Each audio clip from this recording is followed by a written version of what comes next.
Ụmụ ọdịnala Igbo ekene m ụnụ. Aka m bụkwa onye nke gị Ugochi tubelu na Oraifite. A sị na tata chi tata bụ eke ya eketara anyị ihe ọma. Anyị gboo n'ihu anyị ga-ebute mma, anyị gboo n'azụ anyị ga-ebute mma, anyị gboo n'aka nri anyị ebute mma, anyị gboo n'aka ịba anyị ebute mma. Anyị si m onye chụba anyị ya daa ise. Ihe mbịa ka mbịa kọwa tata bụ ihe gbasara reincarnation. Mana mgbe na-asị ka mbụ ụzọ chie warning maka ndị mmadụ, beware of some greedy people, ndị na-achọ ka eduhie ndị mmadụ ụzọ maka ihi ego. But let me sound note of warning. Ị bụrụ onye na-achọ ka ị na-eri ndị mmadụ ego, chetakwana ị na-azụ ụkwụ n'ala. Ụfọdụ ndị mmadụ ga-aga na-akụziri ndị mmadụ na-agha enwere chi mmadụ dị iche, chi onye ụwa mmadụ dị iche. But the secret behind, the motive behind ihe a na-akụziri gị bụ ka e wee sị gị na ị ga-efidi chi gị, na ị ga-efidi chi onye ụwa gị, ka e wee narụ gị ego ụzọ na-abụ. Shine your eyes. Ekwuona m ya mbụ na onye ọdịnala Igbo, anyị kpọtụcha chi gị, you can do 70% of your work without assistance of dibia or Eze-Ana. Akwụkwọ Joel 4:6 na my people na-ana n'iyi because of their ignorance. Don't allow greedy people to take away your money. Ihe nchọ ka nkọwa tata bụ reincarnation. Ka ịghọta ihe bụ reincarnation, ka ịghọta how it works. Gịnị bụ chi? Chi gị bụ the closest being assigned, as in to you, that is the closest being assigned to you to guide you. Look about ya, guardian angel is the closest being. Then, if you're on earth, you are assigned to have a guide. After your reincarnation, upon the mature of man, be worthy to be in the midst of Ndichie, Ibro and Onyichie.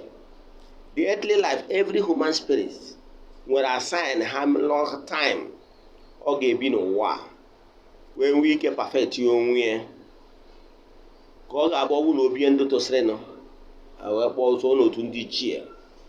Otu ndị ichie is higher in the spiritual realm than angel. Etu ndị ichie bụ sense. Onye ọbụla so ego n'otu ndị ichie can never reincarnate again because ọ dịgo okay n'oje n'otu ndị decision makers. Mana onye ụwa gị ewu guardian angel. Remember, onye ụwa gị is not among the ndị ichie yet. Mana ọ perfect isi onwe ya, ọ kwụsị reincarnating, ọ soje n'otu ndị ichie. Ị ghọtara ya? Now, chi onye ụwa gị ewu onye bụ guardian angel na-guide gị, na closest being to you. Onye ga na-eburu ahịhịa gị na-asụ ude wee na-epresent ya. Mana what happened? No single soul will live his earth life once. You know, they gave you 100 years, be other not 20 years, be other not 80 years, not 120. Till he exhausts what the time allocated to you by nature. Upon that he exhausts that time allocated to you, and you remain unclean. Then you will face total disintegration, total annihilation. In fact, your name will be expelled for the book of life. You hope that you no longer exist in creation. Onye ka ndị ụka Bible sị na onye a na-aga-eme onye a name ya expelled for the book of life. Ụfọdụ sị na onye a ga-efesi ọnwụ ebighị ebi. Ụfọdụ akpọ ya hellfire.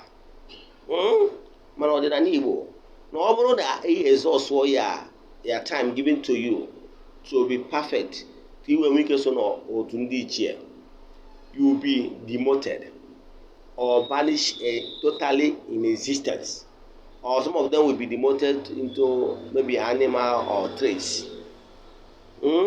So your primary attention is not to reincarnate and keep on reincarnating. If you reincarnate well now and live a good life, you'll be able to belong to the Indian. Then don't allow anybody to extort your money by telling you to feed the chi and feed the Indian. You got that, yeah?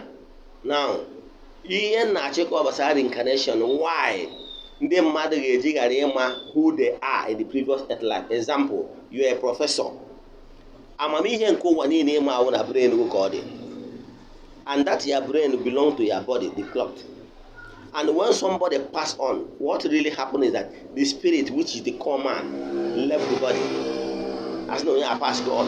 Mgbe e nyere onye ahụ n'ana, the brain ebe amamihe anọ ga-eso wee decay. Now, if the spirit bechigazie azụ, onwe maturity, the only thing that will benefit the spirit is the spiritual maturity onye anwa mere acquire mgbe ọ na-ebi n'ụwa, the experiences. That spiritual maturity ahụ ihe ọ ga-agba na that spirit ahụ reincarnate in another body.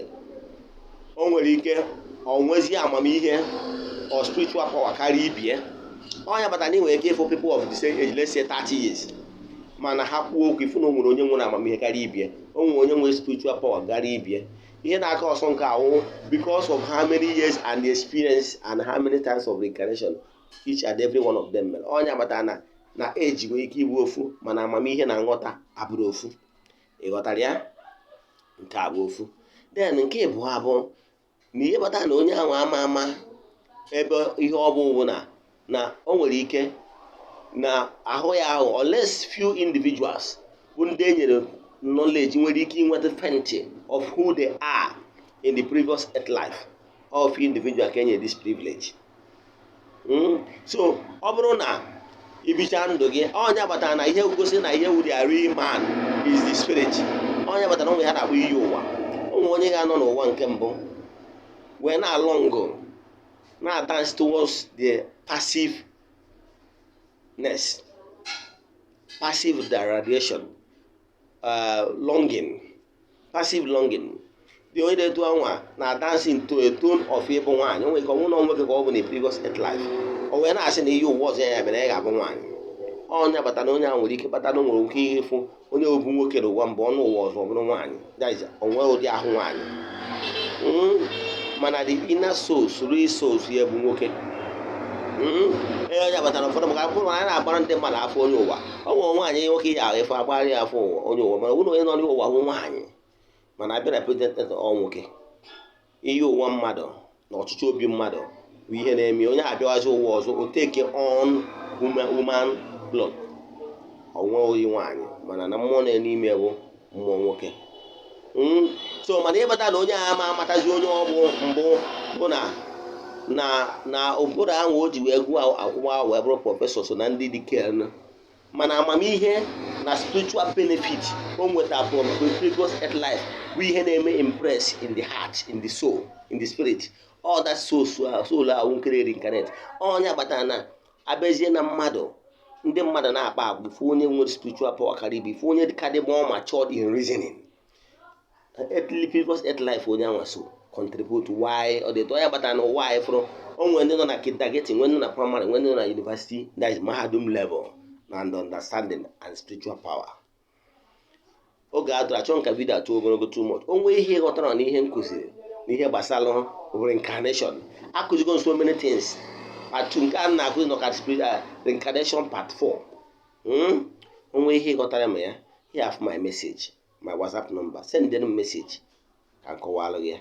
Maka ndị enwere ike inweta nwunye no my WhatsApp number. My WhatsApp number bụ 0805 78 37672. Ugochi tubelu Oraifite. Nwekwara ike iji that name wee sụọ m na Facebook.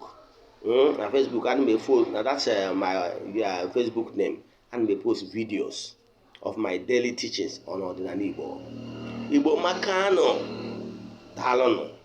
You can share the video, like it and share it among your friends. Dalono.